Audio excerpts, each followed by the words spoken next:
طالبانو دنیا کې اولینی کتاب د غریب القرآن هم موږ افغانانو جوړ کړی دا هراتی د طالبانو ابو عبیده قاسم ابن سلام الهروي الخزاعي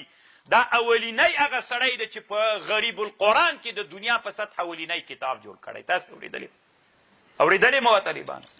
نو موږ طالبانو چې علمي میدان کې دومره په مخ ولو څه بلا وهلي اوس څه تنده را باندې را وغورځېده څه علت چې موږ داسې حالت ته ورسېدلو بخاري باندې اول تفسیر موږ کړی طالبانو په غریب القرآن کې اول کتاب په معانیو کې خو یعنې داسې به ووایو په دنیا کې اولینی تفسیر موږ افغانانو جوړ کړی ځکه هغه زمانه کې معانی القرآن څوک دا طالبانو د ابو عبیده کتاب د غریب القرآن طالبانو موږ دومره نوښتونه لرو دغه نوښتونه مو چې کړي ول طالبانو نن د خاورو سره خاورې دي بس طالبان مو په څه شي باندې مصروف دي والله که سړی پوهېږي چې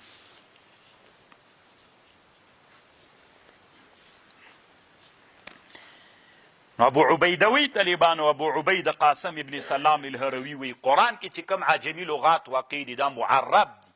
دا څوک دي یعنی معنا اصل عجمیت ته اوس عربي ګرځېدلي دا د چا رایه ده دا د ابو عبیده رایه ده دا د امام جوالیقي او د ابن جوزي رایه ده د دوی علماو دا رایه ده او امام سیوطي او بعضې نور علماو هغوی وی قرآن کې څوک سته عجمي الفاظ سته قرآن کې عجمي ځکه قرآن الله عز وجل عربو ته نازل کړی که ټولې دنیا ته ټولې دنیا ته نازل کړی نو د ټولې دنیا لغات سته پکې خو دنیا کې خو طالبانو دا یو اصول دي طالبانو یو فروع دي اوس پښتو ژبه فرع دي کومې ژبې ده د پخوانۍ فارسي د طالبانو د لاتیني امریکایي ژبې د طالبانو د کمې ژبې نه راپیدا سوې ژبه ده دا طالبانو په علومو د لغتو کې دام یوه ډېره خطرناکه موضوع د الله علما که به یې وګورئ اوس مثلا دا ژبې دنیا کې اصل په دنیا کې ژبې یو څو مختصرې ژبې دي نورې ژبې له هغو نه راپیدا سوي دي اوس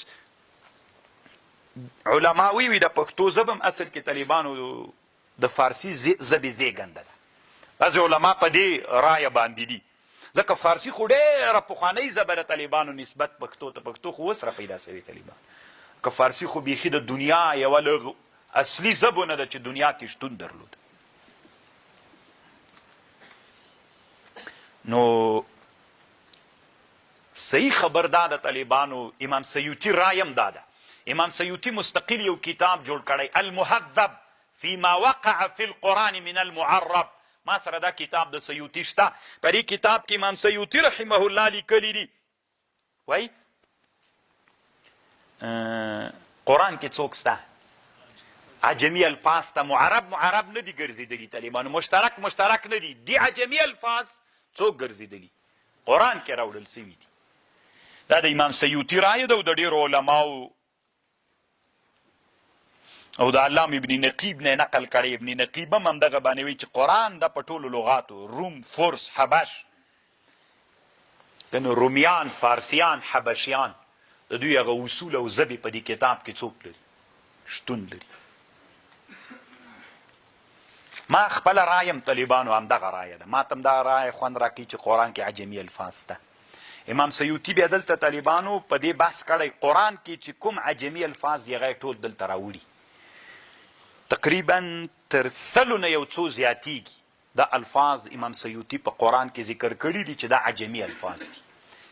15 دي که 14 لغات طالبانو قرآن کې فارسي لغات دي پښتو نشته ګوره فارسي طالبانو دومره د تمدن او پخوانۍ ژبه ده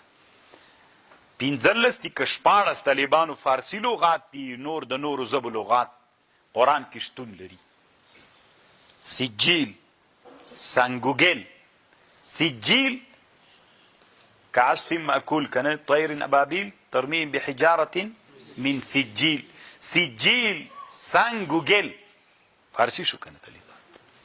دې طالبانو دا موضوع وګوري کوشش وکړي امام سیوطي رحمه الله هغه کتاب هم پیدا کړي او موضوع خو نو بیا اوږده موضوع ده دی خو علی سبیل الاختصار په دې باندې بحث کوي